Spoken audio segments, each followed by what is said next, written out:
प्यारे साथियों नमस्कार। मैं आश्वस्त हूँ कि आप बिल्कुल स्वस्थ होंगे। दोस्तों आज का वीडियो धार्मिक स्वतंत्रता का अधिकार और संस्कृति और शिक्षा के अधिकार से संबंधित है। दोस्तों ये दोनों प्रकार के जो मौलिक अधिकार हैं इनका विस्तार अनुच्छेद 25 से 30 तक वर्णित है।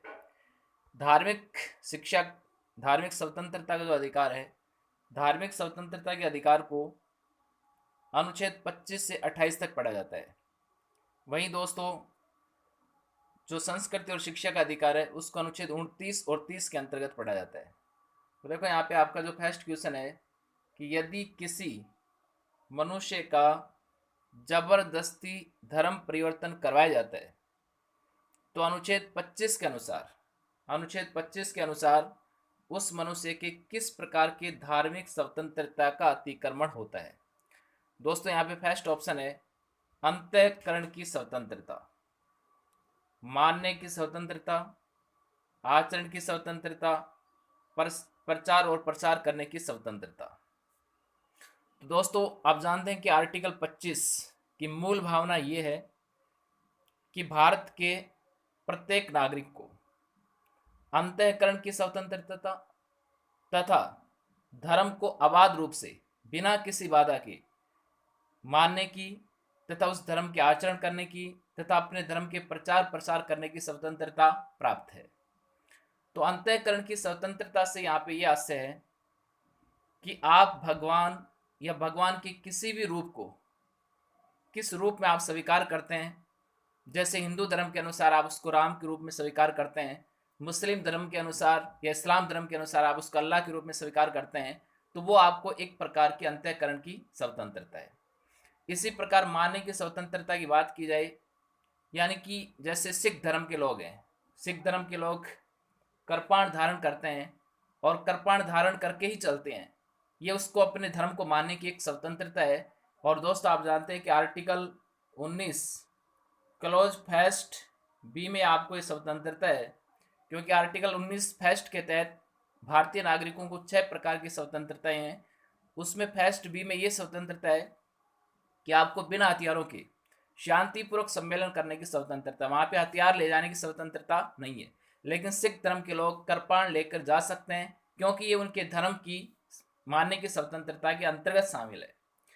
इसी प्रकार आचरण करने की स्वतंत्रता, यानी कि आपने जिस धर्म को ग्रहण कर रखा है, जिस धर्म को अपना रखा है, जिस धर्म का अंतःकरण कर रखा है, उस धर्म के अनुसार आपको उसका पूजा पाठ करने की जो परंपरा है, उसका आचरण करने का जो सिद्धांत है, वो आपका अलग अलग तरीका हो सकता है।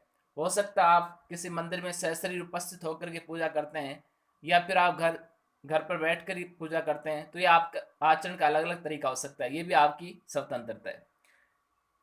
किसी भी व्यक्ति का कोई भी धर्म है, वो उस धर्म को अपने आधार पर, अपने तरीकों के आधार पर उसका प्रचार प्रसार कर सकता है, अपने धर्म की विशेषता बता सकता है। लेकिन प्रचार प्रसार की स्वतंत्रता के अंतर्गत आपको किसी का धर्म परिवर्तन करने की कतई स्वतंत्रता प्राप्त नहीं है। तो दोस्तों यहाँ पे जो क्वेश्चन पूछा गया था कि अगर किसी मनुष्य का जबरदस्ती धर्म परिवर्तन कराया जाता है तो उसकी किस प्रकार की धार्मिक स्वतंत्रता का अतिक्रमण होता है, तो इसका राइट आंसर होगा ए, अंतःकरण की जो स्वतंत्रता है उसका यहाँ पे अतिक्रमण होता है। इससे नेक्स्ट क्वेश्चन है, निम्नलिखित में से कौन सा धर्म हिंदुओं में सम्मिलित नहीं है। ऑप्शन हैं सिख, जैन, बौद्ध, पारसी। दोस्तों यहाँ पे हिंदुओं की बात की जाए तो हिंदू एक सनातन धर्म है जिससे बहुत से धर्मों का उद्भव हुआ है। तो यहाँ पे सिख धर्म, जैन धर्म और बौद्ध धर्म ये सभी हिंदुओं में ही शामिल हैं, लेकिन पारसी है वो हिंदुओं में शामिल नहीं है। तो यहाँ पे इसका राइट आंसर है पारसी। इससे नेक्स्ट क्वेश्चन है, अनुच्छेद 25 के अनुसार अनुच्छेद 25 के अनुसार प्रत्येक धार्मिक अनुच्छेद 25 के अनुसार प्रत्येक धार्मिक संप्रदाय निम्नलिखित में से कौन सा अधिकार प्राप्त होगा। तो आप जानते हैं कि आर्टिकल जो 26 है, आर्टिकल 26 इस बात की व्याख्या करता है कि भारत के प्रत्येक नागरिक को अपने धार्मिक कार्यों के प्रबंधन करने की स्वतंत्रता प्राप्त है, और वो किस प्रकार से उसका प्रबंध कर सकता है वो सभी विशेषताएं यहाँ पे बताई गई है। इसका फर्स्ट ऑप्शन है अपने धर्म से जुड़े कार्यों का प्रबंधन करने का अधिकार प्राप्त है। वो अपने किसी भी तरीके से अपने धर्म से जुड़े हुए कार्यों को मैनेज कर सकता है, और कोई भी जो धार्मिक प्रॉपर्टी है, जो रिलीजियस प्रॉपर्टी होती है, उसको अपन कानून के अनुसार उसके ऊपर प्रशासन कर सकते हैं। इसी प्रकार जंगम और स्थावर जो संपत्ति है उसको ग्रहण करना और उसका जो मालिकाना हक का अधिकार होता है वो भी अनुच्छेद 26 के तहत ही प्राप्त है। इसी प्रकार धार्मिक और जो मूर्त प्रयोजन है, किसी भी कार्य करने का जो उद्देश्य है मूर्त रूप से, इस प्रकार के लिए उसकी संस्थाओं की स्थापना और पोषण का जो अधिकार है वो भी आपको आर्टिकल 26 से ही प्राप्त है। तो इस प्रकार अनुच्छेद 26 से भारतीय नागरिक को उसके धार्मिक कार्यों के जो प्रबंधन की स्वतंत्रता है उनकी सभी विशेषताएं हैं। तो इसके तहत इसका जो राइट आंसर होगा वो सभी होंगे ए, बी, सी और डी। तो इसका राइट आंसर है डी, ए, बी, सी और डी। दोस्तों इससे नेक्स्ट क्वेश्चन है उच्चतम न्यायालय के अनुसार कौन सा संगठन धार्मिक संप्रदाय नहीं है? किसको धार्मिक, सुप्रीम कोर्ट ने किसको धार्मिक संप्रदाय नहीं माना है? तो यहाँ पे देखो ऑप्शन है रामकृष्ण मिशन, अरविंदो सोसाइटी, आनंद मार्ग, उपयुक्त सभी। तो दोस्तों यहाँ पे इसका जो राइट आंसर है वो है अरविंदो सोसाइटी। सुप्रीम कोर्ट ने यहाँ पे किसी भी संस्था को धार्मिक संप्रदाय मानने के 3 आधार बताए कि किसी भी संगठन को धार्मिक संप्रदाय तभी माना जा सकता है, एक तो उस संप्रदाय का विशिष्ट नाम होना चाहिए, दूसरा उस संप्रदाय का एक सामान्य संगठन होना चाहिए, और तीसरी बात यहाँ पे महत्वपूर्ण है कि जो धार्मिक संप्रदाय का एक संगठन है वो संगठन सामान्य संगठन होता है, उसमें लोगों की आस्था होनी चाहिए, और लोगों की आस्था के साथ साथ लोगों की जो आत्म तुष्टि है वो भी उसके अनुकूल होनी चाहिए, यानी कि उसकी जो आत्म संतृप्ति है वो उस धार्मिक संगठन के अनुकूल होनी चाहिए, तो वो धार्मिक संप्रदाय है, अन्यथा वो धार्मिक संप्रदाय नहीं है। तो यहाँ पे अरविंदो सोसाइटी में बहुत से आडंबर हैं जिसके कारण लोगों की उसमें आस्था नहीं है उस संगठन के प्रति, और वो उसके आत्मिक तुष्टि के अनुकूल नहीं है, इसलिए वो धार्मिक संप्रदाय उच्चतम न्यायालय की नज़र में नहीं है। तो इसका राइट आंसर है बी।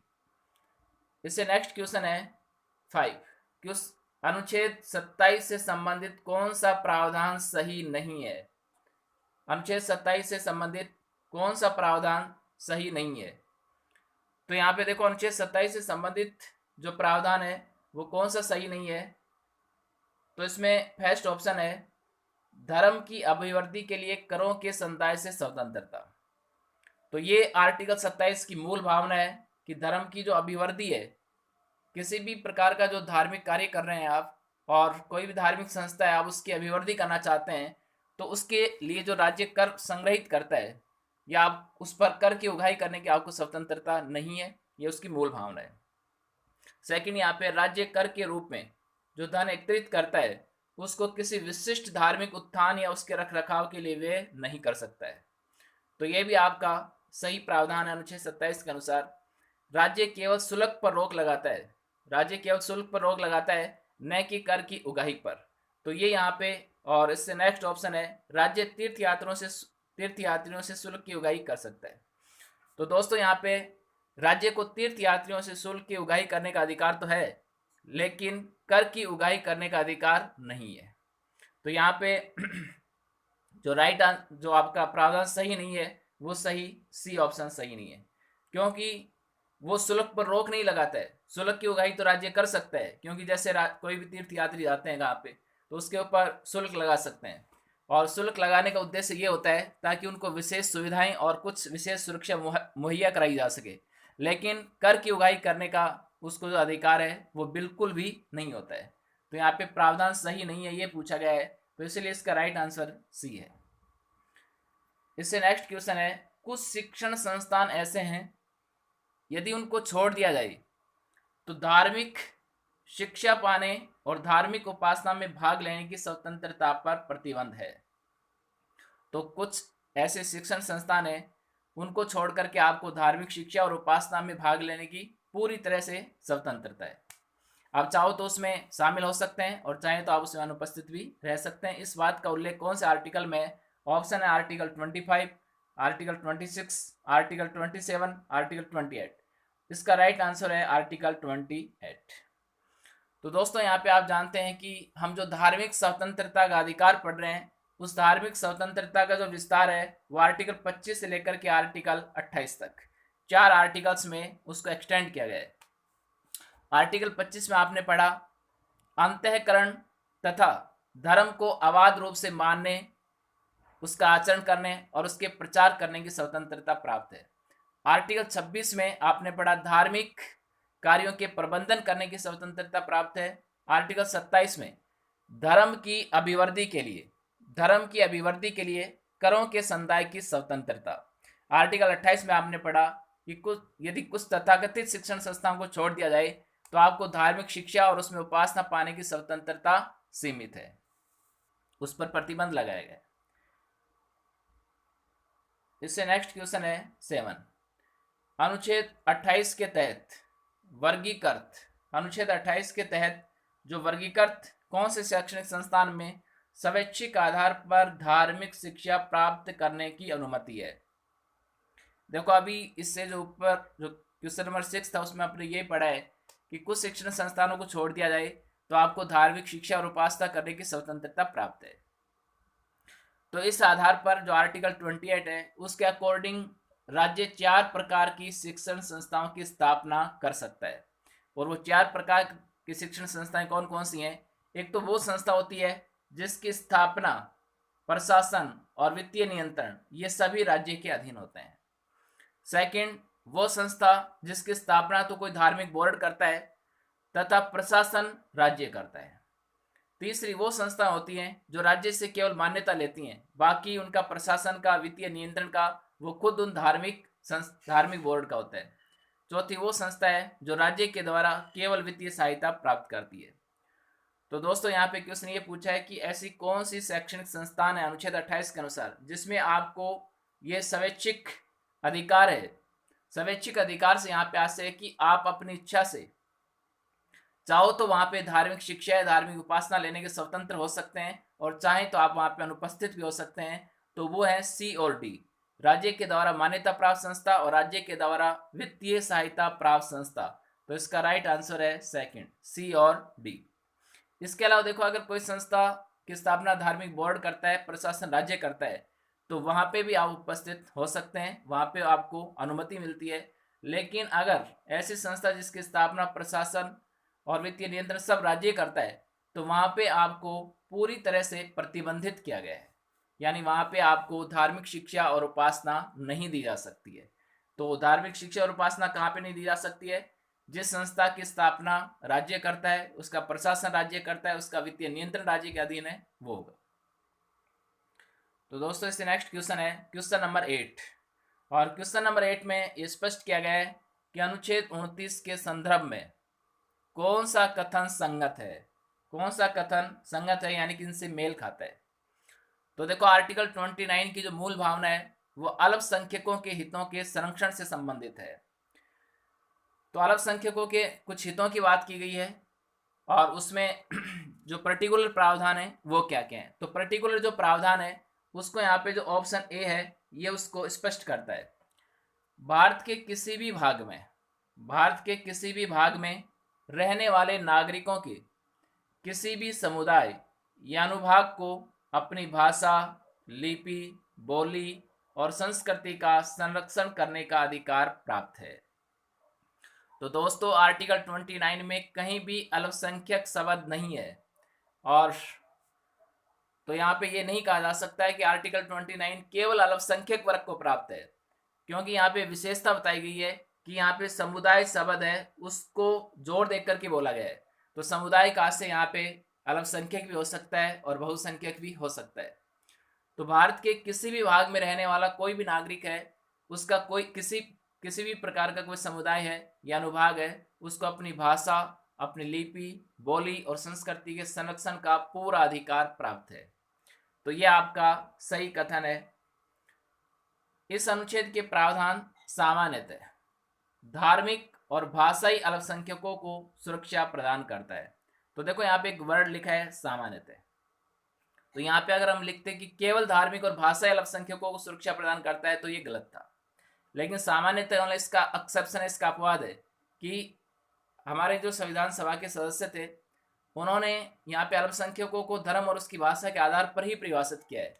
तो जो धार्मिक आधार पर अल्पसंख्यक हैं या उसकी उस प्रकार की जो बोली बोले जाने वाले के आधार पर अल्पसंख्यक, उनकी भाषा के आधार पर अल्पसंख्यक हैं, तो उनको सुरक्षा प्रदान करता है। लेकिन यहाँ पे सामान्य वर्ण है कि बहुसंख्यकों को भी सुरक्षा प्रदान करता है, तो ये कथन भी बिल्कुल सही है। भाषा की रक्षा में भाषा के संरक्षण हेतु आंदोलन करने का अधिकार है, आप विरोध प्रदर्शन कर सकते हैं। हड़ताल करने का अधिकार प्राप्त है। तो दोस्तों यहाँ पे आपको ध्यान है कि आपको हड़ताल करने का अधिकार प्राप्त नहीं है।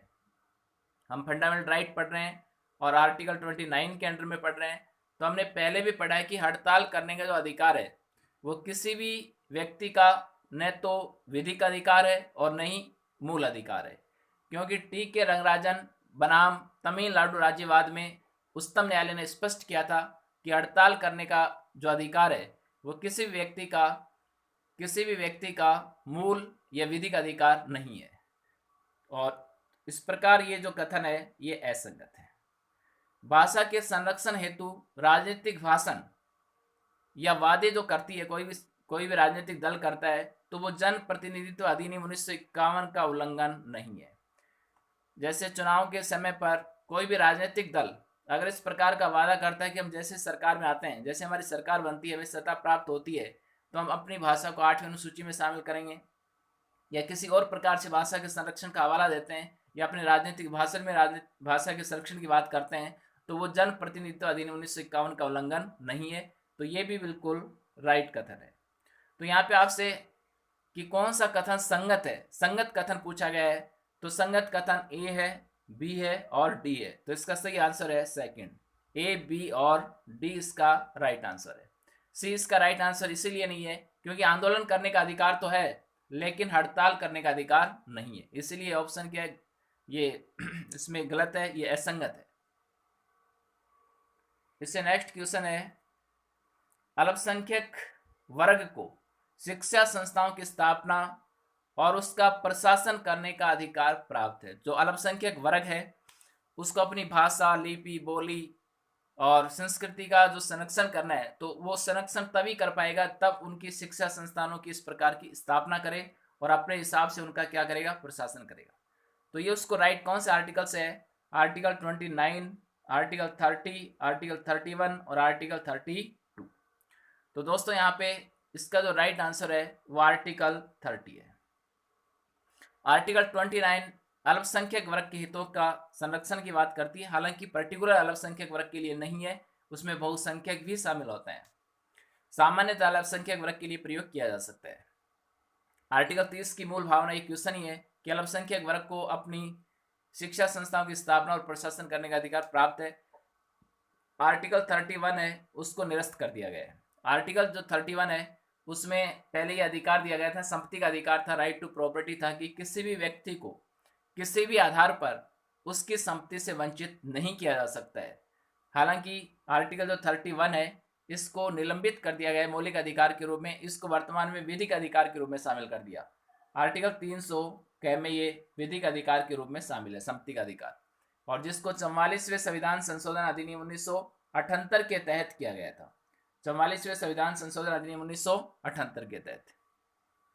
इसके अलावा देखो यहाँ पे आर्टिकल जो 32 है, आर्टिकल 32 की जो मूल भावना है वो क्या है, तो आर्टिकल 32 यहाँ पे संवैधानिक उपचारों का अधिकार है, जिसे डॉक्टर भीमराव अंबेडकर ने संविधान की आत्मा तथा हृदय भी कहा है, और उन्होंने कहा कि इस आर्टिकल के बिना पूरा संविधान ही अर्थविहीन है। तो यहाँ पे इसका राइट आंसर है आर्टिकल 30। इससे नेक्स्ट क्वेश्चन है, अल्पसंख्यक वर्ग द्वारा स्थापित शिक्षण संस्थान कौन से हैं? राज्य से जो आर्थिक सहायता और मान्यता लेते हैं, राज्य से मान्यता प्राप्त लेकिन आर्थिक सहायता नहीं लेते हैं, राज्य द्वारा न तो मान्यता प्राप्त और न ही आर्थिक सहायता लेते हैं, और उपयुक्त सभी। तो दोस्तों यहाँ पे अल्पसंख्यक जो वर्ग है उसको जो शिक्षण संस्थान स्थापित करने का अधिकार आर्टिकल 30 के तहत, तो वो 3 प्रकार के शिक्षण संस्थानों की स्थापना कर सकता है। एक तो वो होते हैं जो राज्य से आर्थिक सहायता भी लेते हैं और उससे मान्यता भी लेते हैं, दूसरे वो जो मान्यता लेते हैं आर्थिक सहायता नहीं लेते हैं, और तीसरे वो होते हैं जिनको न तो मान्यता लेने की आवश्यकता है और नई आर्थिक सहायता लेने का लेते हैं। तो इस प्रकार से अल्पसंख्यक वर्ग के द्वारा स्थापित जो शिक्षण संस्थान है वो सभी हैं। तो इसका राइट आंसर होगा डी। तो दोस्तों बहुत बहुत शुक्रिया आपका, धन्यवाद।